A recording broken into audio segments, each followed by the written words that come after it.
pengen tahu bagaimana cara membuat e-billing untuk memenuhi kewajiban perpajakan Anda?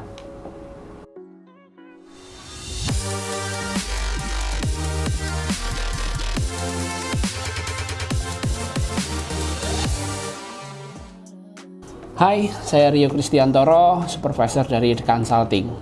Dalam video kali ini saya akan membahas bagaimana cara membuat e-billing untuk memenuhi kewajiban perpajakan Anda.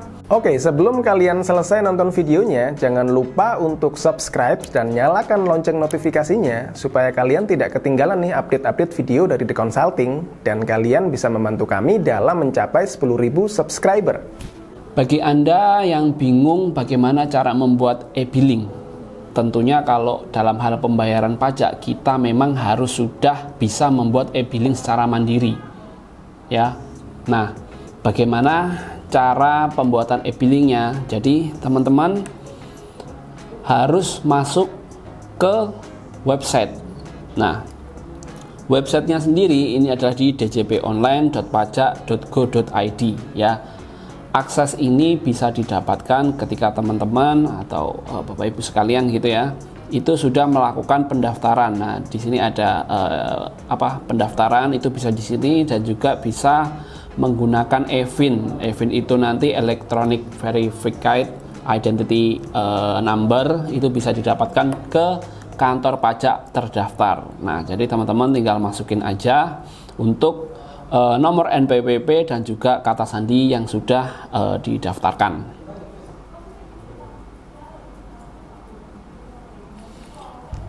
Nah, ini kita sudah login. Jadi kalau login tampilannya nanti seperti ini ya. Jadi ada gambar NPWP kita. Nah, ini mohon maaf kita akan blur karena ini berkaitan dengan informasi dari user ini gitu ya. Nah, setelah itu, ini ada beberapa tab ya, ada informasi, profil, bayar, lapor, dan juga layanan. Dari di sini untuk layanan perpajakan juga cukup banyak gitu ya. Jadi bisa mengcover beberapa hal dan juga pelaporan setiap bulannya yang diperlukan. Jadi ketika kita akan membuat e-billing gitu ya, kita harus masuk ke tab bayar. Nah, ini dia. Jadi tab bayar ini ada pilihannya dan kebetulan di user ini sudah aktif untuk fitur e-billingnya. Jadi secara default nanti teman-teman nggak usah bingung e-billing nyarinya gimana, itu nanti di tab bayar kemudian di sini ada namanya e-billing. Kemudian kita klik dan kita akan masuk ke formulirnya. Nah, dalam formulir ini ada beberapa poin yang harus kita isi. Contoh di sini ada mulai kita isi dari jenis pajak. Nah, jenis pajak ini ada cukup banyak, jadi harus disesuaikan dengan kewajiban apa yang akan dibayarkan gitu ya. Contohnya di sini adalah berkaitan dengan PP 23 ya, yaitu yang 0,5% yang pajak untuk UMKM itu adalah 41128 PPh final ya.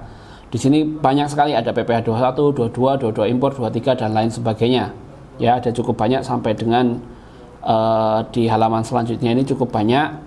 Nah, kemudian kita pilih sesuai dengan pasalnya. Jadi hati-hati jangan sampai salah untuk memilih kewajiban apa yang ingin Anda bayarkan gitu ya.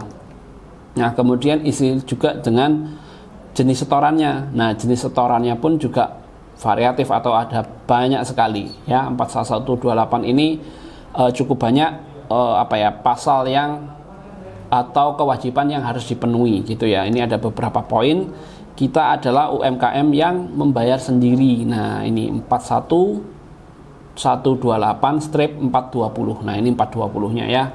Jadi final UMKM harus dibayar sendiri. Kemudian kita klik. Nah, setelah itu kita isi masanya. Masa kapan yang ingin kita bayarkan. Contoh misalnya saat ini ada di bulan Januari gitu ya, berarti atas masa katakan Desember ya. Desember, kemudian cetak. Kemudian tahunnya diisi, ini tahun pajak atas berapa. Contoh 2022 ya. 2022 kemudian kita isi lagi untuk nominalnya, berapa nominal yang harus kita bayarkan. Contoh di sini adalah 10.000 misalnya. Nah, 10.000, kemudian uraian dan lain sebagainya, kemudian kita klik kalau sudah merasa oke. Nah, jadi harus di cross check lagi ya. Nah, apakah yang kita bayarkan sudah sesuai atau belum? Nah, ini dia. Nah, ini sudah sesuai atau belum? Kalau sudah oke, baru kita buat kode billing. Nah, ketika buat kode billing, kita harus memasukkan kode keamanan. Nah, ini sudah otomatis, dan ini keluar itu atau ini muncul itu pasti berbeda-beda setiap transaksinya gitu ya. Jadi angka ini bisa selalu berubah-ubah. Kemudian kalau misalnya ketemu angka yang mungkin angkanya atau hurufnya ini diragukan, contoh ini M atau N dan R ya, kita kan nggak tahu. Nah, jadi teman-teman bisa klik di gambarnya, nanti dia akan otomatis berubah. Jadi carilah untuk kode yang lebih jelas gitu ya, biar tidak salah.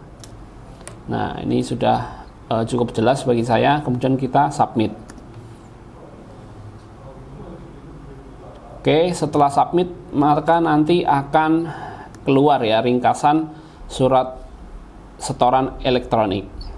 Nah, setelah ringkasannya ini muncul lagi, nah di sini kita harus masih bisa memastikan apakah sudah sesuai atau belum gitu ya.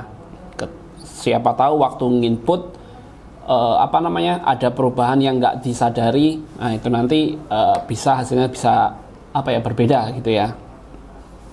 Nah, kemudian setelah diyakini sudah cocok, kemudian cetak.